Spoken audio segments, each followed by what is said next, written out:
Hey everyone, welcome to the Touch My Health podcast with Matt and Katie, where we dig into mental health, physical health, and holistic wellness. We share personal stories and struggles that we have overcome. These are our own opinions and experiences. Enjoy! Their recordings, very good, yes. Hey, everybody, welcome back to the Touch My Health podcast. My name is Matt. My name is Katie. So today we're going to get into narcissistic abuse. Have you ever just felt like you are losing yourself in a relationship? Whether it's with your partner, family member, a friend, then this episode is for you. Basically, we're going to identify 5 key signs that you're suffering from narcissistic abuse and what you can do to overcome that. We have 5 signs that you could be suffering from narcissistic abuse. And Katie, do you want to tell them kind of where this subject comes from and how we came about this subject? So, I have personal experience with this. I've been in quite a few, unfortunately, relationships with narcissistic people, and every one I've been in, they do not recognize that about themselves. And a lot of narcissists don't. They don't see that. They see themselves as perfect and it's never their fault. It's always, the other person's fault. Right. So, and that mental game and that mental abuse is draining, and it just can tear you down and really make you question yourself and a lot of things and a lot of values and your reality. So it's important because a lot of people don't even realize that they're in those kinds of relationships Like as they're as in, they're in them. They really. don't. I think some people do, but they are being so manipulated by the narcissist that they can't get out of it. And then some people, they just don't know. So I didn't know for a very long time. I don't Really. remember. Well, I remember when I figured it out, but So there was like a light I bulb that went started off. I started Googling things like, why does my partner do this, or what does this mean when my partner's always Hmm. doing this? And that's how I came across the term narcissist quite a few many years ago. What would you define narcissism as? What was I don't know the what the like I don't know what the Webster dictionary term means, so I mean, I would define it as a pretty shitty person, but right? that's not the right. Webster Dictionary, that's definitely in Yeah, there. no, Shitty person. shitty person. Um, well, and I think it's, I'm not a doctor, I'm not a licensed psychologist, psychiatrist. This Right. is just my opinion, but I think some people are narcissistic in a way that is malicious and with intention to be malicious. Hmm. Like they know that they just don't care. Like it's all about them and they don't care who they hurt or anything. And then I think there are some people who have narcissistic personalities and behaviors who I'm not going to say don't know any better, but maybe the maliciousness isn't as much there, or they think they're meaning well, or they're, doing the right thing, but they're really not because they don't know any better. Okay. And whether that's from, I don't know, I would love for someone to tell us, in the comments if this is a learned personality trait. I'm pretty sure it is. I don't think this is something that people are born with.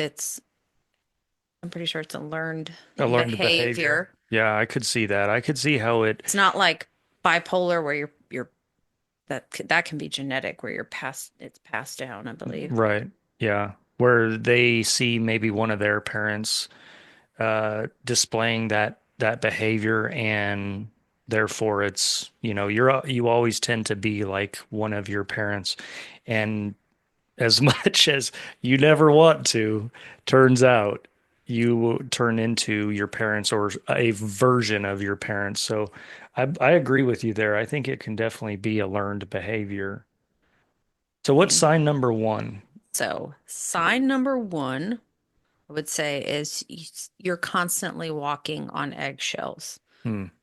So, if you're sitting there second guessing if you should say something because you're not sure if it's going to set the other person off, or you're replaying those conversations in your head because you're not like you want to have a conversation. I want to talk to my partner, my family member, my friend, whoever about X, but you're sitting there trying to reframe it and reword it in your mind. So when you say it, it doesn't upset them or offend them or get them, Mm, trigger them or something. So right.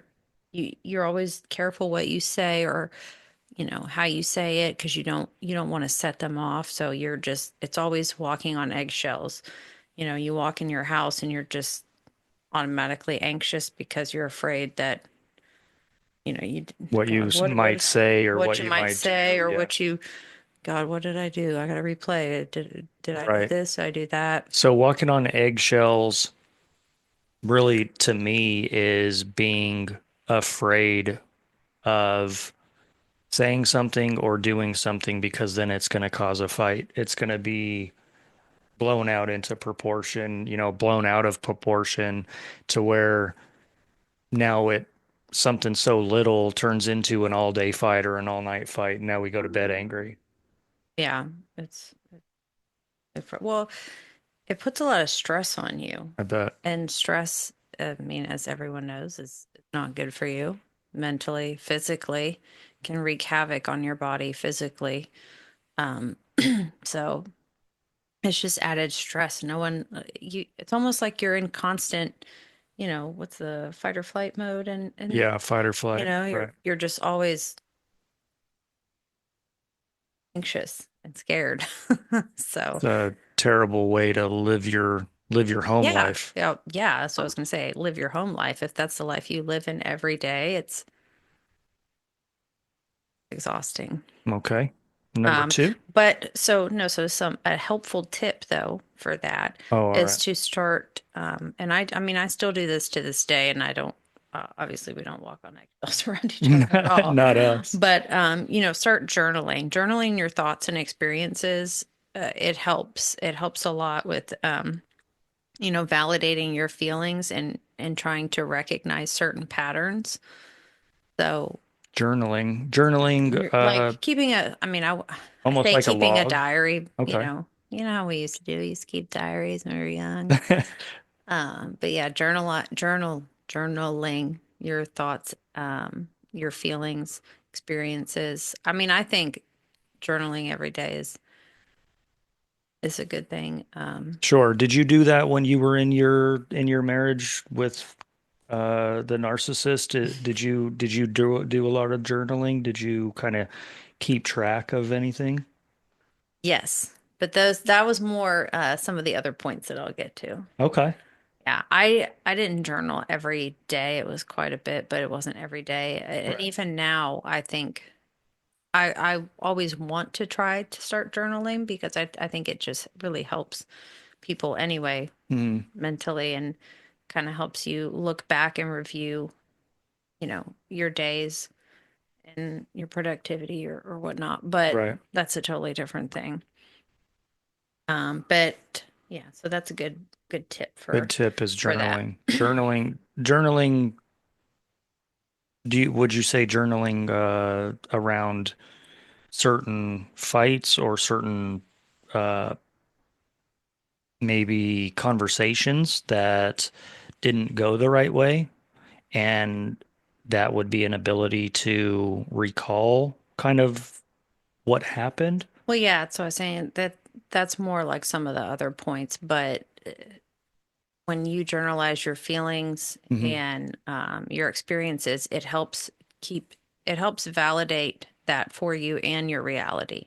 Wow. So that way it can't be twisted and turned against you. Okay. Which if that's not, well, I mean, we could go into that one, but number two, I was going to say for the number two sign would be like gaslighting. So Oh, point making number you, two.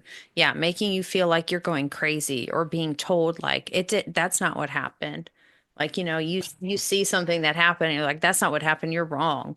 Or it didn't happen that way. I don't know what you saw, or You're heard or crazy. You're whatever. Yeah, you're crazy. It didn't. crazy. I used to get this one all the time. You're too sensitive. You're just too sensitive.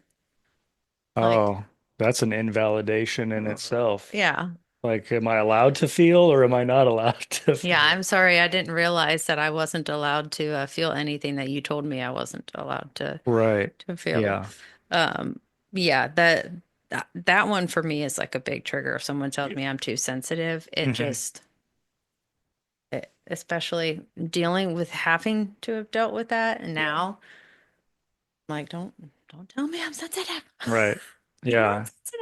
Yeah, sensitive. and it I mean gaslighting is a big one for really any type of relationship, but certainly with narcissism because it is a way to invalidate you and invalidate the way that you're feeling to have that person be, above you and almost demeaning to you. Like, oh no, the way that you remember it, it didn't happen that way, or oh no, you didn't see me push you, you fell down. Something like that. Yeah. Well, and it distorts your reality. So one of the like with gaslighting too is they're trying to distort what's real, Hmm. trying to distort your reality to make it match their reality or what they want you to think is the reality when it's not at all. I remember like having some arguments in previous relationship to where I was told that I did something or I said something, Hmm. and I clearly remember not doing that, but um because we had been drinking at the time, it was like, well, you just don't remember, or, you know, Because you were like, drunk, yeah, you don't yeah. remember, yeah. But then I went back and asked said people, Other people that were other around. people that were around Uh-huh. that supposedly I wouldn't say offended, but they gave me a weird look about the situation or whatever, and they had no clue what I was talking about. It They what were didn't even like, register to them. yeah, no, not at all. It was because my partner at the time, obviously was triggered and felt a sort of way. And instead of communicating to me about it, they turned it into something else. And then when I tried to say, no, you know, I didn't say that or I didn't do that, they were like, told me, no, you're wrong. You just don't remember because you've been You've drinking been or, drinking. you know, And that blame game, that's definitely a part of it too. gaslighting was The high. yeah, I mean, gaslighting, if you are experiencing that, that's definitely a telltale sign of And narcissism for yeah, and sure. it erodes your confidence too, because it makes you feel like you don't have confidence in what you say, what you do, And how you remember how and how things happen, yeah, right? like, am I going crazy? Like, did I say that? Did I do that? And another another good tip for that is the journaling as well, because Hmm. that's when the situational journaling would come into where if Right. I was having an argument or being told, I'm too sensitive about something, or that no, that's not what happened, you did this, this, and this. I started writing down, you know, like at the time, I would write a note in my phone if I didn't have a piece of paper, like what we were talking about, what I said, what the other person said. Just all So, the like, commentary, the just back and forth. everything I could think of. So that way, the next morning, if we actually talked about it, because a lot of times I would just get the silent treatment. So if we talked about it the next day, I could at least have that to go back to and say, no, this is what happened, or I wrote this Right. down, or this, which it's still, they can't hold themselves accountable and they can't admit that they were either lying, blatantly lying, or blowing something out of proportion because they have to be right. Yeah, and Can't be wrong. that's certainly a red flag too, is not being able to communicate effectively by way of not taking responsibility for their actions and then turning around and blaming you for being the bad guy or being, doing something wrong and not being able to look at the whole situation and say, actually, I was wrong. What would you say? your experience? Did you ever do anything journaling or Well, make yeah, any I've type wrote of some. presentations or Oh, well, we don't need to go into that. I think it's a great one. I think it's a real good one to point out. Well, I mean, yes, I did a ton of journaling. I had, when I moved into my last house and I found like, I would buy yearly planners.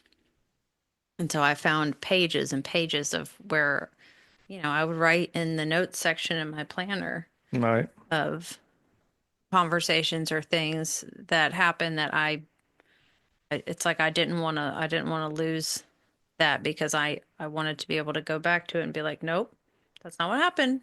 Yeah. And it's exhausting journaling your every conversation sometimes. And journaling in anticipation of something that you think might happen or come back, Yeah, I can at I can you. see how that would be exhausting, but if you're having to fight the daily battle and you're having to justify yourself all the time, I can see where it would be necessary. Right. I mean, it's sad because you shouldn't really have to live like that or be in a relationship like that at all, 100%. period. 100%. What would you Um, say tip number three is, or sign number three? I'll say tip number three, sign number three. Sign number three is, well, so we're recording today on Valentine's Day. We are. Today's So, Valentine's Day. Happy Valentine's Day, babe. we made a video about this that's already up. Yeah, And this was go watch our podcast on Valentine's Day. about how we shit on Valentine's Day, kind of. No. So the third is love bombing. Love Oh, bombing and then devaluing you. In the beginning of the relationship, it's, grand gestures or gifts and trips or, just just all going this, how over. great I am and how, even great, the other person is and, doing all the things to present the best side of themselves, to Yeah. show all the love. And Right. then little by little, they start, chipping away at you and devaluing and, criticizing you and just, and then the little bit gets bigger and bigger and bigger to to when they feel that as though they have you, they've hooked you, they've Hmm. got you, Right. you're not going to leave. You've fallen in love with them. Right. And so, um, because it also makes you the person suffering from the narcissistic abuse. You're chasing constantly the love. You're always chasing that feeling from when you were first in the relationship. And they'll like do little things here and there to kind of plant that seed and string you back. And I have some friends right now. We have some friends right now who are in this very similar situation Yeah. relationship, and they it breaks my heart for them, but they just, yeah, little by little they'll give you a little bit here, or like days like today, Valentine's Day, let me show you all the let me sprinkle that love in just a little bit more today to show you that, Buy you gifts yeah, and write nice things in a card yeah, and buy seven bouquets of flowers and do all that yeah. And pretty then nice things. you'll hold on to today and you'll hold on to that moment for, a long time until you start to, or they start to think that you're, you know, giving them pushback or you're starting to stand up for yourself. And then it's like, okay, here, I'll show you a little bit. Okay, I'll sprinkle a little bit of that first love in there. So And then after the the cycle repeats itself. right, I was just gonna say, so after that love bombing comes the devaluing, the nitpicking, the constant, killing your motivation or killing your sense of self-worth, and then they do something nice again. So it just gives them just enough, feed you just enough to keep you in that relationship. Yeah. Wow. That's what Well, would I was going to say, I mean, that's, I feel like more common. I say more common for females. I think it's just heard about males being more narcissistic than females, Hmm. but have have you been in that type of relationship to where it was kind of I feel like you're such a strong-minded person though that there is no way you could ever be bamboozled by or have ever been bamboozled by some type of I just feel like you knowing you, you're such a strong-minded and confident person that there's the moment someone gave you some bullshit like this, you'd be like, no, I'm out. Yeah, I appreciate you saying that, but we all have our, our battles mentally and outwardly. A lot of times, yes, that's what I display is confidence and sh being sure of myself. But I was also in I wouldn't say so much of a narcissistic relationship or narcissistic marriage, is that I was certainly devalued and was not perfect. And I was broken down a lot by the things that I did that at first I was super funny. And at first I told funny jokes and made her laugh. And then a few years in, now, oh, you're not funny. That you're so stupid. And that's not funny. You shouldn't say things like that. And it's like, what do you mean? What? No. This is who I am. I'm gonna say these things because it makes me laugh. If it doesn't make you laugh, that's not my fault.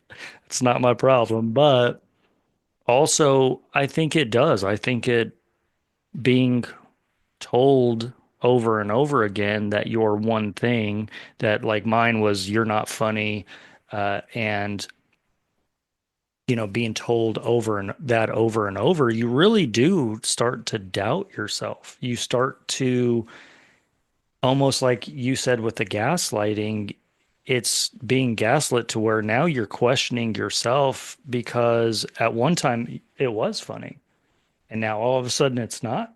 Yeah. What? How does that like, so it is that mental breakdown that can really start to almost mind fuck, it Oh, yeah. I mean, n narcissistic abuse is the like, I mean, I wouldn't say the ultimate mental abuse, but it's it's pretty high up there as far as mental abuse goes because it does it erodes your confidence, it hmm erodes your sense of self-worth, it erodes your sense of reality, it makes you question everything and become fully dependent on the other person and what they want you to think is real yeah, and how they want you to think, right, you know. right. Um, All right, sign number, what are we on? well, Three? I was going to say for so a tip. Remember, we gotta have tips too. Oh A yeah, tip. just A the tip. tip. Here's a tip for you. Just just a tip for you is to really try and recognize those signs. Be honest with yourself and when you see those signs and you see that pattern and the cycle of behavior, recognize it Early, early. right? Don't ignore it. I mean, I know that's easier said than done, but really just try to stop ignoring the red flags. Yeah. Stop Listen to your friends when they listen tell you, well, no, don't listen to all your friends. Some of your friends don't have your back. There are some friends who will just I have another friend that her and I talked about this recently where the other friend does not give good advice. sure, sure, that So, yeah, but if somebody, if multiple people are telling you that this is a red flag about that person, it's time to reflect and you have to go with the consensus because you are love blind. You're blinded by your heart. So sometimes your eyes don't see the same thing. And as an outsider, you're gonna see some red flags that maybe the person in the relationship wouldn't see. Yeah, sometimes though, when you're in that narcissistic relationship and that abuse is going on, you don't feel that you can confide into a lot of people. Hmm. Um, you've been you've been made to feel that way. And so sometimes people may not even know what's going on because the narcissist will always put on a very different facade on the outside than what's portrayed inside the relationship. Most time, at least that's my experience. So there's a lot of people, friends, family that don't even understand or know what's going on because on the outside everything looks peachy keen Oh, and they're not there behind closed doors. Narcissists are always about their image and how they're perceived and how they're looked at. And so they have to maintain that that yeah, image. the perfect So they're image, they're not right? they're normally not going to be the ones too that are going to fight with you out in public and stuff like that. It's normally going to be behind closed doors. So some people may not be talking to their friends or, so they can't say to them, oh, this is a red flag, this is a red flag, because all they're seeing is all the great stuff on the outside. Oh, that But, makes so much sense. love bombing, it's also when you realize that or recognize it and you see it as manipulation. It's not love, it's just another form of manipulation. Mm, There's nothing wrong with, in the beginning of relationships, I think a lot of people show the best versions of themselves. right. But if you start to see that pattern, that cycle where it was, it's slowly being broken down, where they're starting to act in ways that it's just, you're like, who is this person? Like, I didn't Right. even, Yeah, what's it's not the going same on? person that I met. Then yeah, it's Yeah. love bombing, it's manipulation, it's not love, Yeah. And period. I've told our daughters that are in relationships, um, our 18-year-old and our 16, 17-year-old, people can be anything they want to be for about 3 months. 3 to 5 months is about that time Yeah. where people can put on, like you said, their best side. They can put their best face on for that amount of time, and really that starts to break down because as the months go on, you guys start spending more time with each other, and the real them starts coming out They get more comfortable, a lot more or comfortable. or they start recognizing that you're, Strong, independent woman. no, that you're not, and that you're falling for them, or they're, Hmm. they just can see that they have the upper hand, you know. They see you as prey I feel versus, like, yeah, like yeah. if you're if you're a strong independent woman, you don't need no man, and that's how you act. I don't think you probably have a lot of experiences with narcissists, because I think, just my opinion, they prey or pick people and to be in relationships with that they know they can control and they can manipulate. Oh, yeah. They know that they're not going to have to sit there and argue and fight with you, because you're strong-willed and strong-minded. They're, Hmm. you know, I mean, and that's not coming from someone who's been in a relationship. That's not easy for me to say, because that's also admitting that I was not very strong-willed and I was not very strong-minded. And at the time, I really was not. I was young and just did not have a lot of knowledge about that either. Yeah, relationship experience, life Right. experience, and that does grow with time, but the more that we can identify those things early on in relationships, I think that's where we are here to help with that identification, and maybe this will be one of those, oh my God, I might be in this relationship.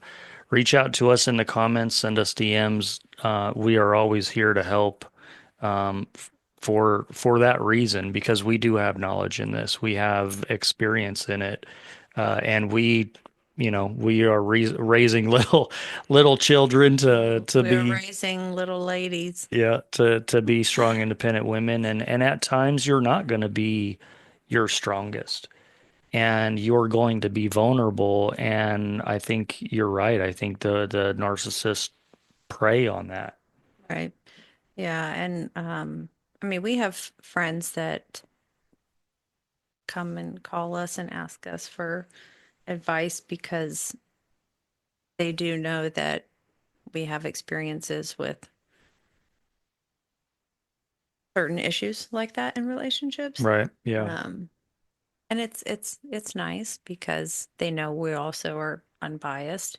Yeah. If I have someone that comes to me and they're telling me things about the relationship they're in, and I can identify that they're actually probably the narcissist, like they're complaining to me, Right. I'm Yeah. 100% going to be like, listen, I think you need to pump the brakes a little bit because Yeah. you're kind of sound. You need to take a step back. You need to look at yourself. Mm. You need to And kind that's of shift heavy. that mindset a little bit because Yeah. you're not I don't think they're the problem right now. Yeah. And that's heavy to hear, but that's the honesty that people need. To be a Right. true friend, you have to be honest. And if they're the problem, if your friend is the problem, they Hmm. they need to know that too. So I think that's a great attribute of you. And they have to be, people have to be willing to accept change and accept responsibility and hold Right. themselves accountable. 100%. You know, what's that saying? You can lead a horse to water, you can't make him drink. Right. You Yep. can show him the way and give him all the tools, but It's up to them to it's take up to them action. to take action to do it. Right. Um, What's our next so the next sign number 4, sign for? um, is you are losing your sense of self.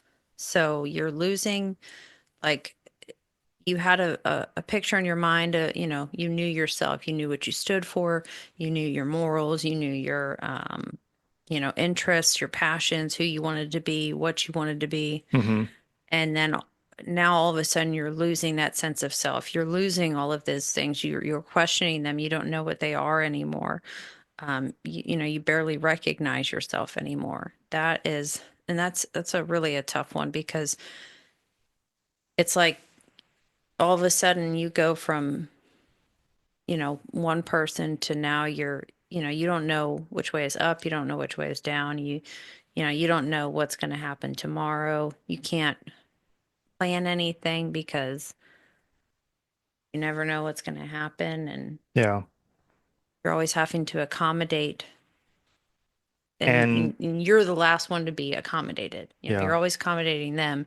You're the last one to And maybe if out of. if you had a hobby that you were super passionate about, uh, and you're not allowed to do that hobby because it takes time away from Hmm. them or takes time away from your relationship, or they give you a reason why you can't go do this hobby. Like I used to play baseball and I loved playing softball and until my back surgeries, but uh, you know, that was what one thing that I was told in my relationship, in my marriage, is that I went out and played for 2 hours and that was just too much time. That was too much time away.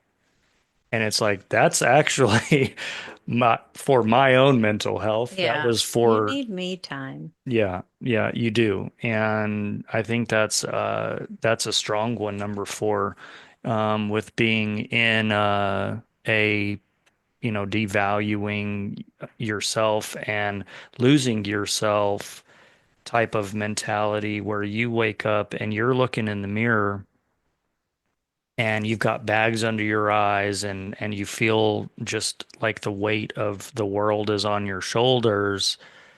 It's it's heavy. That's a strong one to really Yeah, and narcissistic people make everything about them. It's always about their life and their schedule, and their way is number one, So any hobbies or interests or passions you had has to get put on the back burner Hmm. because they have to be number one. Everything has to revolve around them and their schedule. Huge eye roll.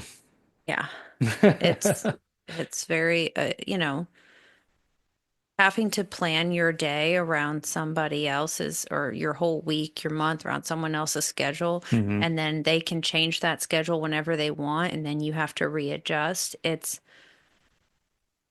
I mean, everything is with a narcissist is draining, but that is draining too, because I remember feeling like I couldn't get my nails done. I had to make sure that, certain things I had to ask, is this going on? Is this going on? Like I had to get my nails done at like the perfect time to where it wouldn't interfere with anything with the other person's schedule, you know. And it's not that I don't want it to seem like I wasn't considerate or, you have to, it's not being considerate of someone's time, but when you have to make sure that like A through E or even Right. done, Yeah. before you can take this little bit of time for yourself. And then I like to plan, To beautify yourself. Yeah. It helps. It helps the other person. They don't realize that because they, And everything has to go to revolve, around their schedule. You yeah. cannot do anything, plan anything, set anything up if it does not align with that person's schedule. There's no compromising. I work too. I have a job. My Right. job schedule is different than yours, but it doesn't matter. It's their schedule, their way of life. Yeah. You know, that's just how because everything's about them. It's always about them. Um, and that's why sometimes too you have to give up the hobbies and sometimes friendships because if your friends don't align with their friends, they will make you feel like your friends are bad people, like you shouldn't hang out with them. Oh, like your friends aren't good enough. Well, or they never want to hang out with you and your friends. So then you feel like you have to keep your friends separate and you have to hang out with those friends at a separate Mm, time. But then that separate time is going to cause a problem almost because it takes away from that person's yeah, time. building a Yeah. wedge between you and your friendships, or hell, even your family members. I mean, I can, Hmm. I can attest to that too, where, the marriage I was in had a lot of my family members almost pushed away just because she wouldn't want to go hang out with them. And that's just the way it was. And Hmm. and I know that happened to you too. Well, I mean, my family wasn't here, No, not so family, friends. Yeah. well, but see, I think that's a little, I'm speaking more like I know that's happened to some of my other friends in their relationships with narcissists. Hmm. When I moved here, I mean, I didn't have any friends. I didn't know Oh, that's right. anyone. Hmm. The friends that I made when I moved here, all but two of them came from the previous relationship I was in. Yeah. So, I mean, there was no friends to fight or anything like that. And my family, I'm not from, Texas, so none of my family lives here, but I know I know that has happened to other friends of mine before where yeah, they try to isolate you.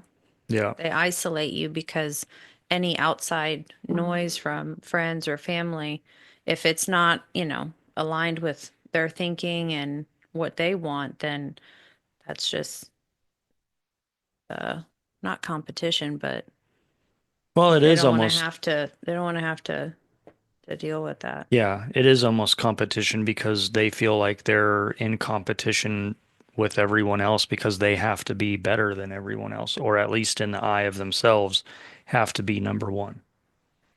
And that can certainly drive a wedge and start to isolate you away from other people so they can have that full power, almost like, you're you're playing a video game, and you're the little guy on the screen and they're just using their joystick to Hmm. move you where they want you to go.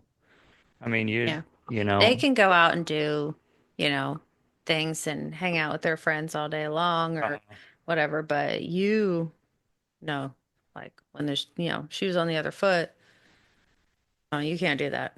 wow. That do as I say, not as I do. Hmm. But Okay, give me a tip.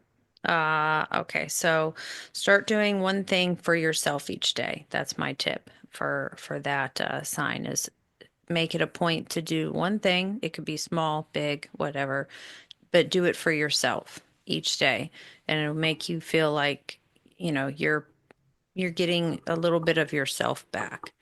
You know. That's great. Yeah. It is important to do something for yourself, like your nails. You went and got your nails done today, Okay. right?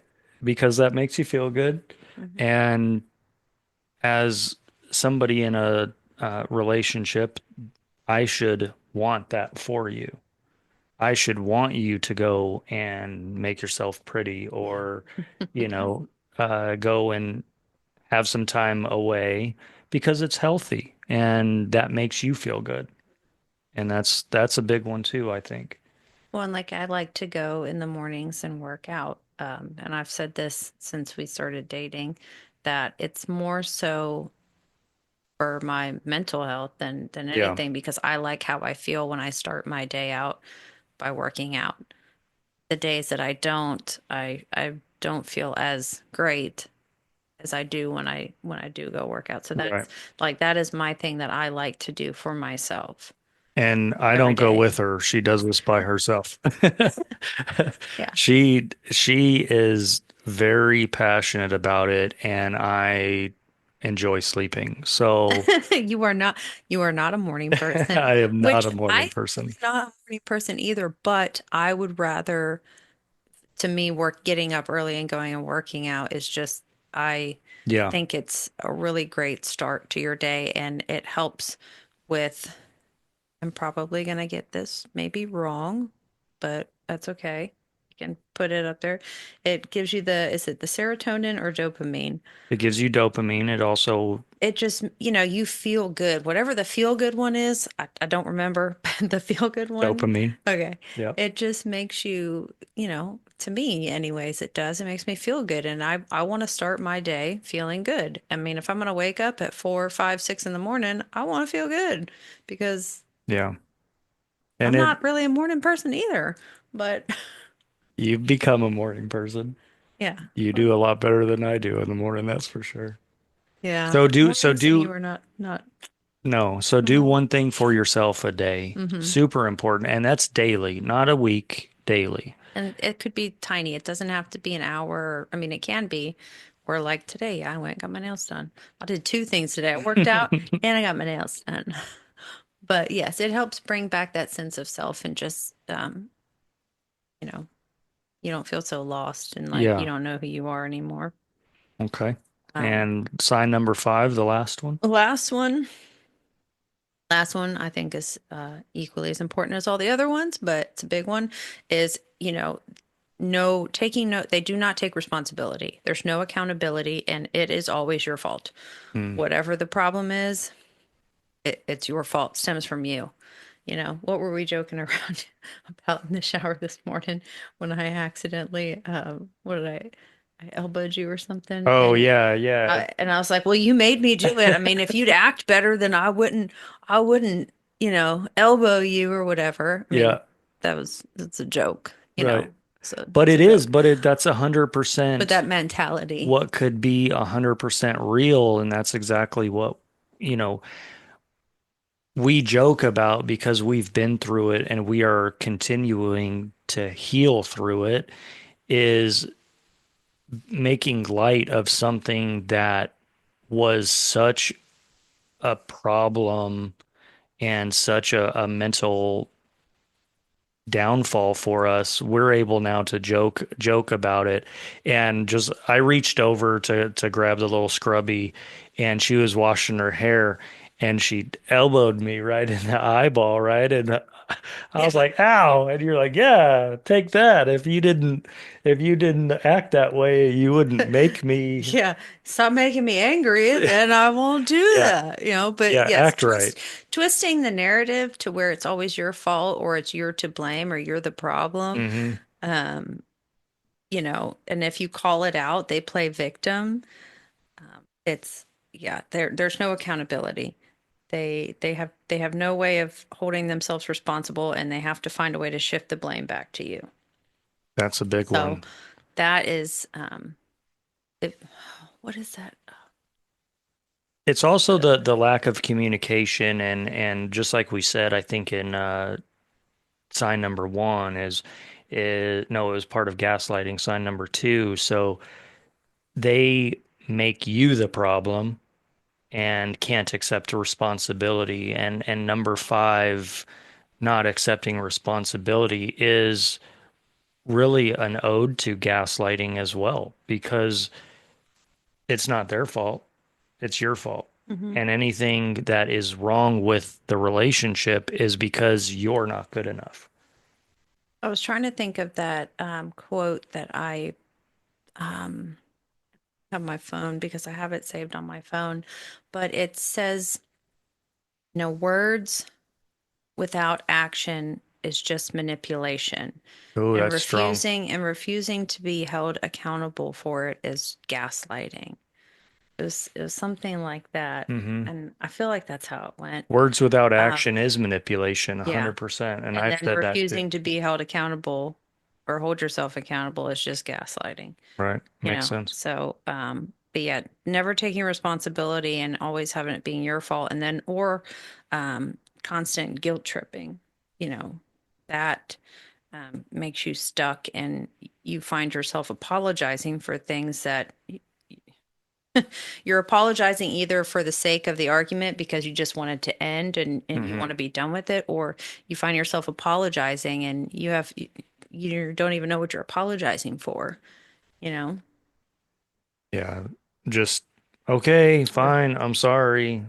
Jesus, I didn't, and yeah, you're just apologizing to shut the other person up or to stop the fight rather than coming to any type of resolution to the problem. You just accept the blame.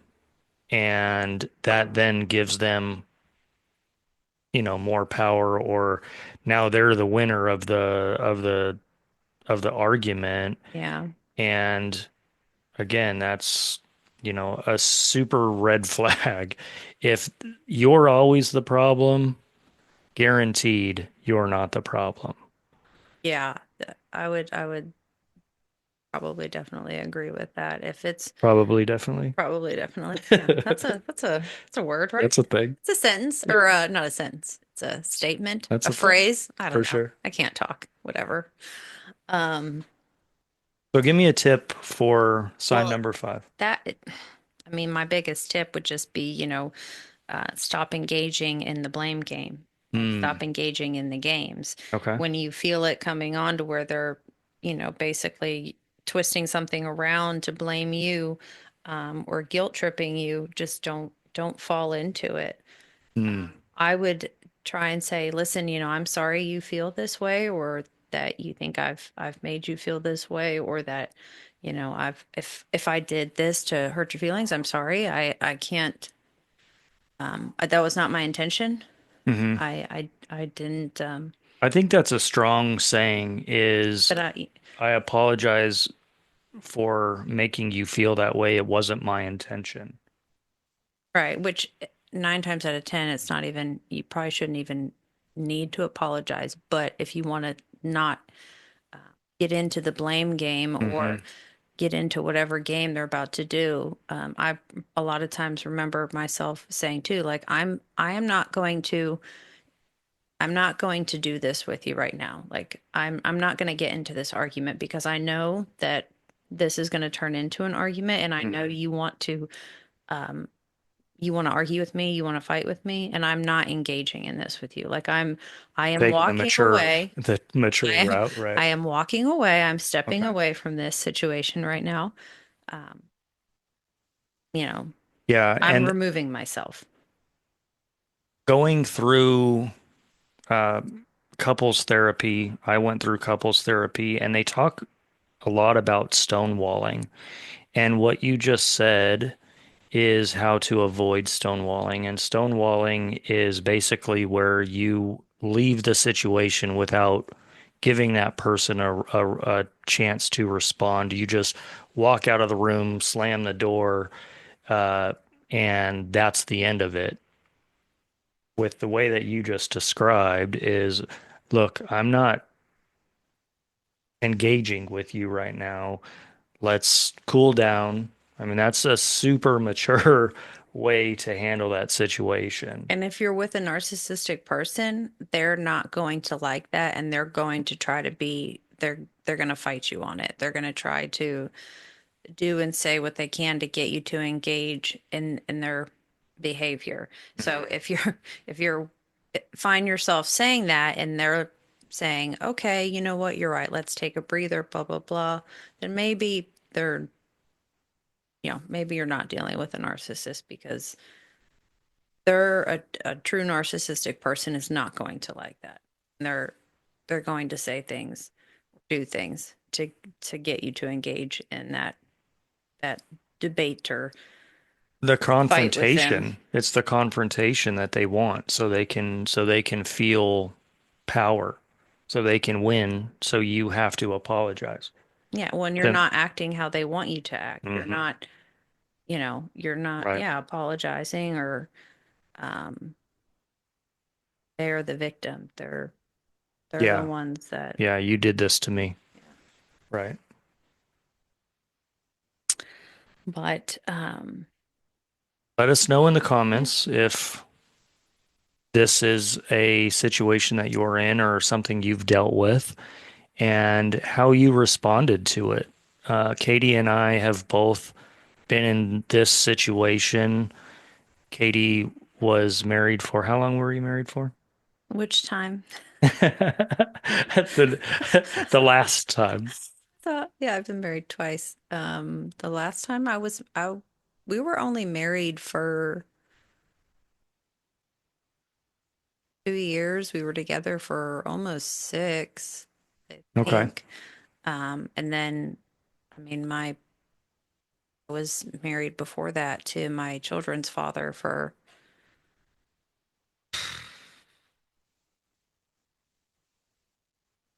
20, 8 years. We were together for, nine, almost 10 years. Um, but yeah, narcissistic abuse is incredibly isolating. But, just know that if you are going through this, you are not alone. There's plenty of people out there who have dealt with situations and relationships like this. And like I said, not just romantic relationships. I've heard stories of family members, friends, you know, acting this way. So it's not necessarily only when it comes to romantic relationships, it's any form of relationship. I just happen to have experience in the romantic part Yeah. of it. Yeah. But recognizing the signs early on and not making excuses and not ignoring them is so important. It comes with a level of, I think, maturity that sometimes when we're young, we just don't have. And I think your childhood experiences and how you grew up and the environment you grew up also plays a really big part in that. As someone who grew up in, I would say I had a great childhood. My parents are still married to this day. I never experienced divorce. Lucky you. Yeah, and you cannot say that. No. You've experienced childhood wise way more traumatic things than I did. And maybe that made you the stronger minded, stronger, you know, willpower, confident man that you are. Whereas I, that's another episode we'll get into. But I feel that while I had, a good home life, I think looking back and all the therapy that I did, that I went to, my dad being gone for being in the military, not that he was gone like he left, but he would be gone for 6 months at a time and he'd be on deployments. And when I was very, very young, uh, I remember waking up and, hearing my parents argue and scream and yell at each other. Um, Yeah, that's but tough. it's little things like that. And then I had a traumatic experience when I was um, 15 with a boy I dated. So I don't know. I feel like that played a large role in my relationships with men growing up that I didn't realize Yeah. until I was Starts an young. adult and then Hmm. started going to therapy and started being asked certain questions. And then it was like, oh, you know, There you go. There's a huge tip is knowing that you're not alone and that therapy is okay. I've been to yes. therapy. I've been to couples therapy. I've been through my own self therapy, and you've also been through. I've been through, well, my first husband and I did couples therapy a couple of times. And I honestly, the only thing that I ever remember from that was one time she told us to not use the, like, don't use you always or you never. Like, Oh, what's the term yeah. of those words? Yeah, Like, just don't, yeah, don't put a not a number of time, but like time you when you say always or never, it's like you're not leaving any room for like they always act like this or you never do this or I can't remember what she called it, but I just remember her saying to not use words like that. because then it doesn't allow the person to correct their behavior and it doesn't give I wish them. I remember more.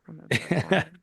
That's all right. But I Yeah, remember a lot from my, going to therapy that was personally. yeah, That was that was my point, babe, is that, going to therapy is useful and it's helpful, not just so much. for couples. If you feel like the person will go with you to couples therapy, if you think that person is worth it, then do it. And also understand that if their behavior doesn't change after going through couples therapy, then it's time to move on because nothing is going to be better. It's just going to get worse and then it'll get better for a minute, then it'll get worse again. Well, and you It's can't, just that roller coaster. like we said before, you can't force someone to change. You can help show them the way, but they have to take the steps. Yeah, You have to, whether you are that narcissistic person or the partner or family, whoever it is, they have to be willing to accept responsibility and accountability. That's where that comes in. You have to be willing to put your ego aside and just be like, okay, I am doing these things, and accepting it and then be willing to change. You can go to therapy, couples counseling if it's a couple all day long and they can put on the smiliest face and, right. say, yeah, let's do this, we'll do that. Or it's tell, you're right, I am doing this, I am doing that. But then you get home and it's there they come again. Yeah, They it's put the good mask on for right. the therapist and then they Yep. take it home. When they go home, they take it off. So, Jekyll and Hyde. yeah. Very Jekyll and Hyde. And that's what I was alluding to is if that person isn't changing after therapy, if they're not showing improvements, then it's time to leave. Time to move on. You've done your due diligence. Due diligence. You've done your fair share of trying. And it's super important to know that your happiness is worth it. And that's what I chose. That's why I left my marriage is because I chose happiness. I chose And yes, but I chose happiness over everything else. And that was my reason to leave. Is I said, I'm not happy. I'll never be happy with this person. And it was time for me to leave. well, we went over all five signs and Give me a if quick you synopsis. Give me 1 through 5. you like go back Yep. through. Give Okay. me 1 through 5. So number five we just did was never taking responsibility. It's always your fault. And then number four was losing your sense of self. So forgetting, kind of who you were as a person and what your Okay. hobbies and interests and stuff like that were. And then Number 3. we all messed up. Number three is love bombing and devaluing you. From the love bombing from the get go, and then starting to chip away with the devaluing. Right. And then two was gaslighting, making you feel like you're going crazy. Yeah, the big one. That's a lot of the questioning of the reality too.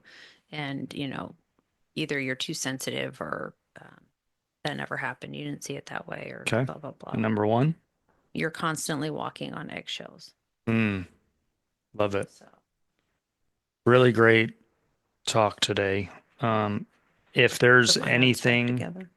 if there's anything that we can do to help, that's what we're here for. Leave us comments in the YouTube section or in the comment section on YouTube. We're also on Spotify. Thank you for joining us today. If you learned something and our stories resonate with you, subscribe to our podcast. That's a zero-cost way to support our channel. You can also follow us on Spotify, Instagram, and TikTok. They're linked in the description of the episode. We'd love for you to put any questions, comments, or suggestions for future episodes in the comment section on YouTube. We'll read them all. Again, thanks for joining us. We really appreciate your interest. And as always, we remind you to be the best version of yourself. See you next time on the Touch My Health podcast.